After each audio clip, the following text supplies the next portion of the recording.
তাইলে চলেন নানা লয়ে জায়গা হোটেলে। কি করতেছে নাতি বউ, ওঠে নাইকা সকালে? ঘুম থেকে উঠতে উঠতে সর্বনিম্ন 12টা। হোটেলে যাইয়া গামু সবজি দিয়া পরোটা, কারে কেমনে টুপি দিয়া নিজের বেলা বড়টা। কি করতেছে সালমায়? আপনি গো সালমায় সুখ পেয়া ভুলে গেছে আল্লাহর নাম তাই ঘুমায়। ব্যালেন্ডারে মশলা বাটবো তাও দেহি ঝুমায়। সুখে থাকতে ভূতে কিলায় পেট নিয়ে এসে চুমায়। নেচা নেচা টিকটক করে হিন্দি গান শুনায়। আমগো সকল মাখালারা সাত সকালে উঠতো, হাঁস মুরগি গরু ছাগল কত কিছু পালতো। ঘর দুয়ার পরিষ্কার কইরা ধান নিরে রাখতো। পুকুর ঘাটে গোসল করতো, কল চেপা পানি লইতো। পাড়া পুতায় মশলা ডলতো, লাকি চুলায় খাবার রান্তো। আঙুল চারটা খাইতাম নাতি, খাবার কত স্বাদ লাগতো। তুই জামানা ভুইলা জানগা এই আমলে থাকতে। জামু একটু আগদে উনিও কয় ভাগতে। কাঁচা থাকতে পাইরালে ফল গাছে দেনা পাকতে।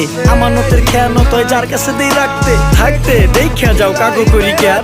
দেখতে পুরা মাশাআল্লাহ আসান হাবিব পেয়ার। মাছ মাংস দুধ ডিম চা খাইতাম সব দেশি। হাত পেছেন কাজী হাত আমগো থেকে বেশি। কেমিক্যাল খাইয়া